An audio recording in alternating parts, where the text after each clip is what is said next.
भाई का फोन आएगा म्हणत खंडणी मागणारे 2 आरोपी गजाआड। अहिल्यानगर शहरात व्यापाऱ्याला भाई का फोन आएगा अशी धमकी देत खंडणी मागणाऱ्या 2 आरोपींना स्थानिक गुन्हे शाखेने शिफातीने अटक केली आहे। बनावट आधार कार्ड वापरून सिम कार्ड मिळवून धमक्या देणाऱ्या अजय साळवे वय वर्ष 42 आणि पवन उघडे वय वर्ष 24 या आरोपींना रामवाडी रोड कारकपूर येथून ताब्यात घेण्यात आले। तपासादरम्यान उघडकीस आले की आरोपींनी बनावट कागदपत्राच्या आधारे सिम कार्ड तयार करून व्यापारी किरण राका यांना धमकावत खंडणी मागितली होती। पोलिसांनी 82,000 रुपयांचा मुद्देमाल, 2 मोबाईल, ॲक्टिवा मोटरसायकल, बनावट आधार कार्ड आणि इतर साहित्य जप्त केले।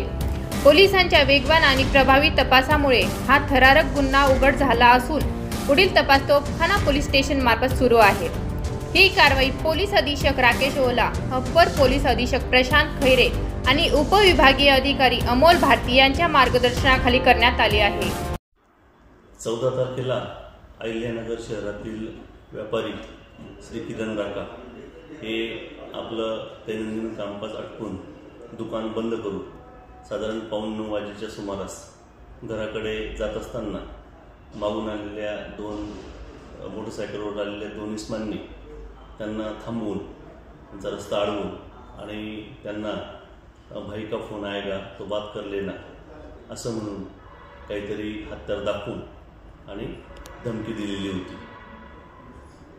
त्यानंतर पोलीस स्टेशनला आल्याने तोफखाना पोलीस स्टेशनला त्या 2 अज्ञात इसमांविरुद्ध गुन्हा दाखल करण्यात आलेला होता।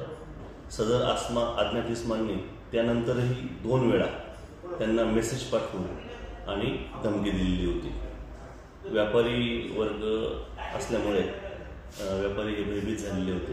त्याप्रमाणे जिल्ह्याचे पोलीस अधीक्षक श्री राकेश ओला सर यांनी स्थानिक गुन्हे शाखेला या गुन्ह्याचा तपास लावण्यास सूचित केलेले होते। त्याप्रमाणे गुन्ह्याच्या तपासामध्ये मिळालेले CCTV फुटेज तसेच ज्या फोनवरून कॉल करण्यात आलेले होते या सर्वांचं विश्लेषण करण्यात आलं आणि आरोपी अजय अरुण साळवे व प्रणव उघडे राहणार अहिल्यानगर या दोघांना ताब्यात घेण्यात आलेलं आहे। त्यांनी गुन्ह्याची कबुली दिलेली आहे आणि पैशाच्या मोहापायी हा गुन्हा केल्याचं त्यांनी कबूल केलेलं आहे।